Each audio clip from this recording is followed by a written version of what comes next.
Happy Wednesday po sa inyong lahat.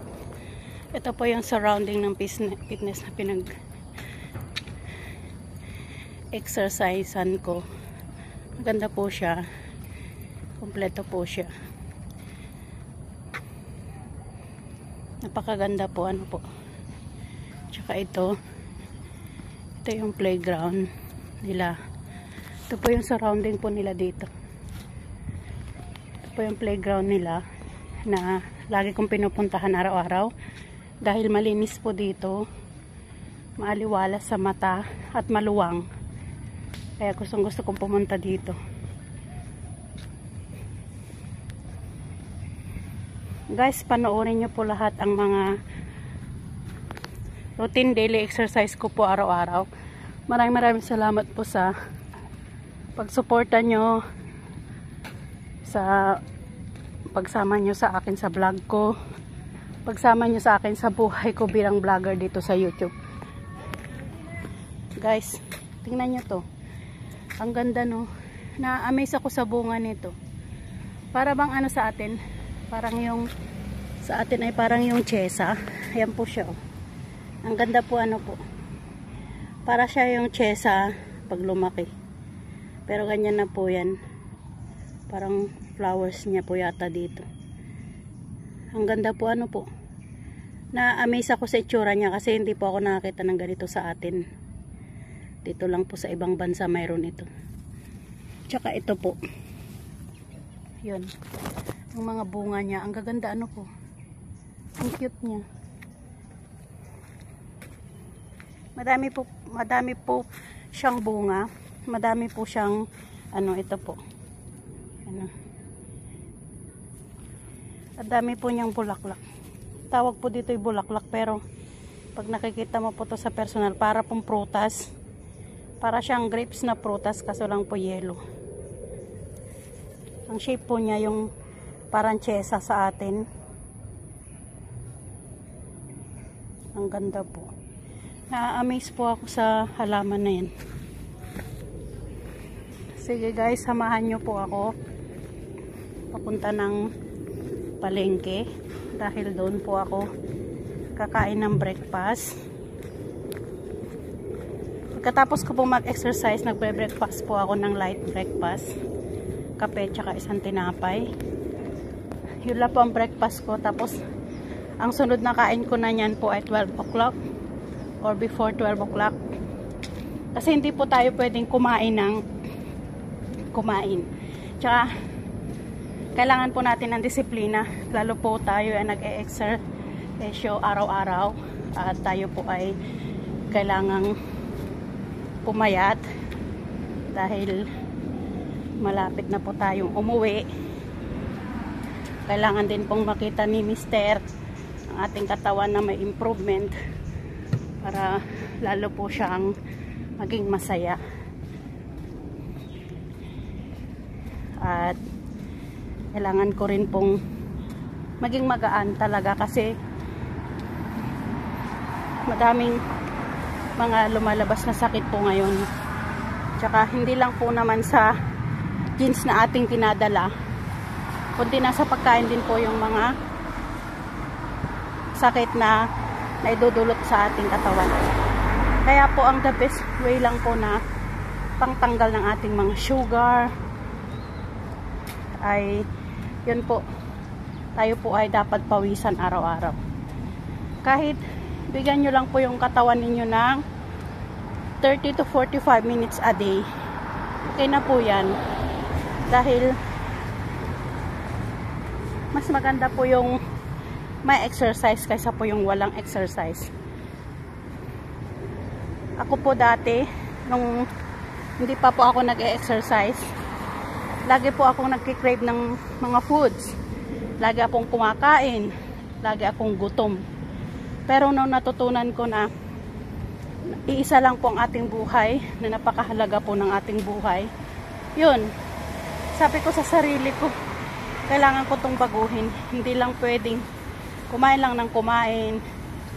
Yung lifestyle ng buhay ko po nun, sabi ko ay may pera naman ako, why not na hindi kumain ng masasarap.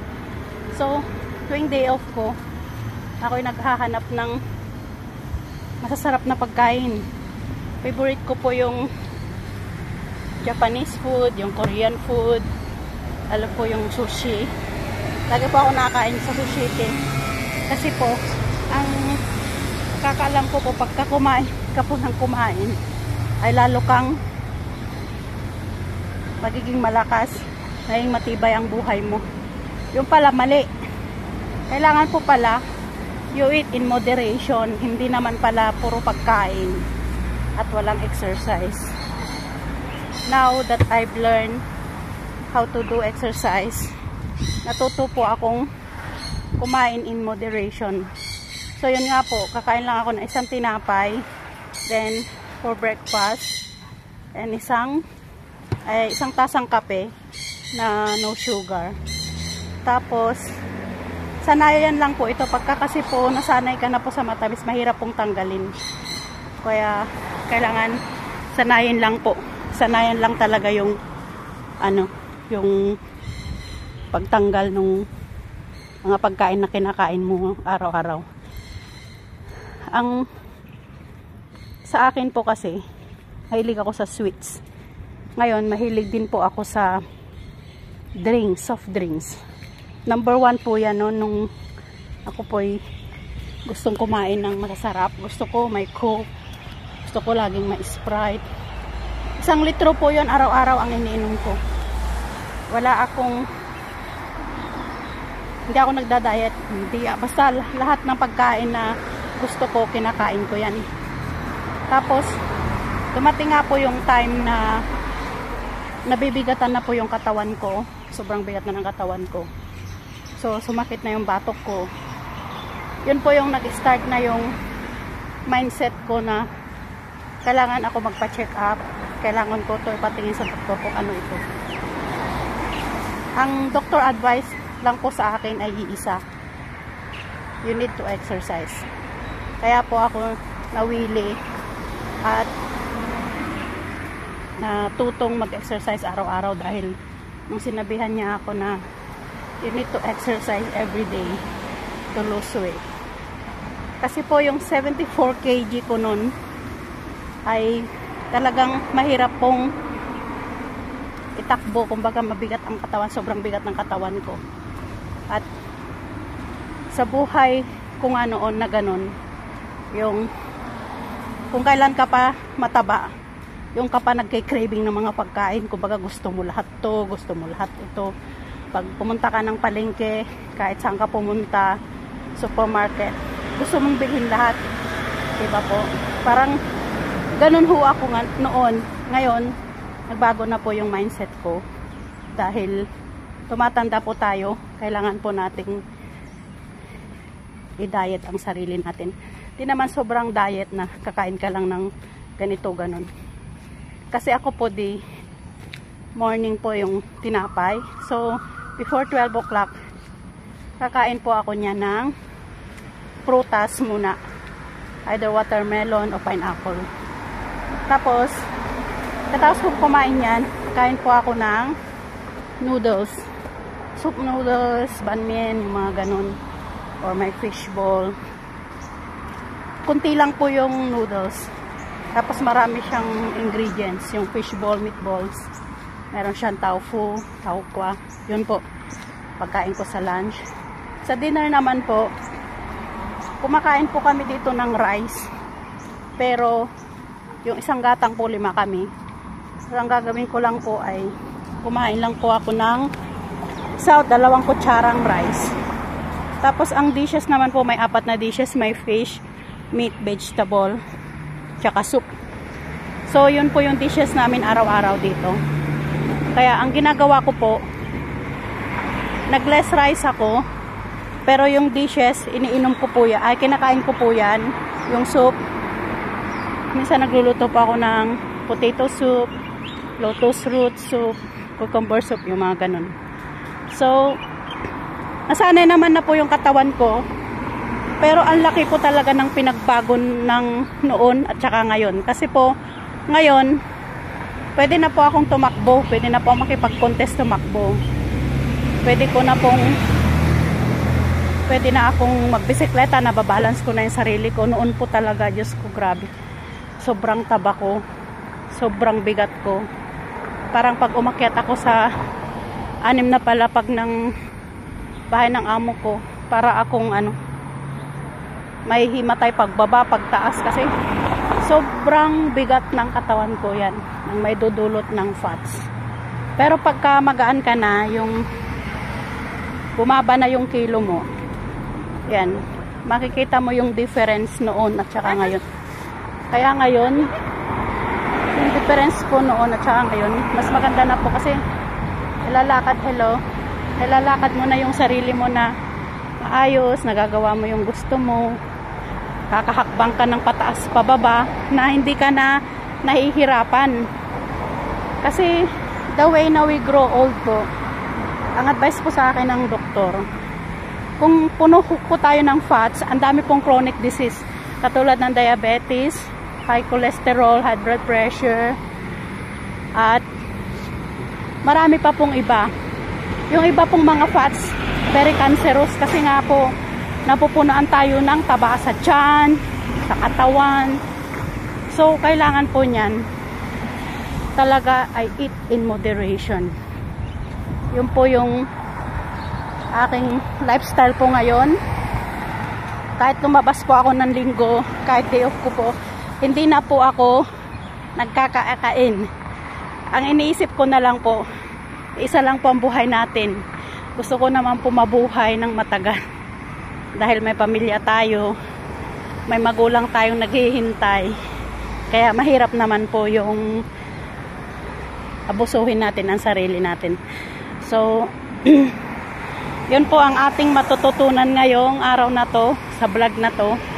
Dahil talagang gusto kong i-share sa inyo dahil ang genes po namin ay super taba at na-stroke, ang naatake pala ng puso ang daddy ko at the age of 35.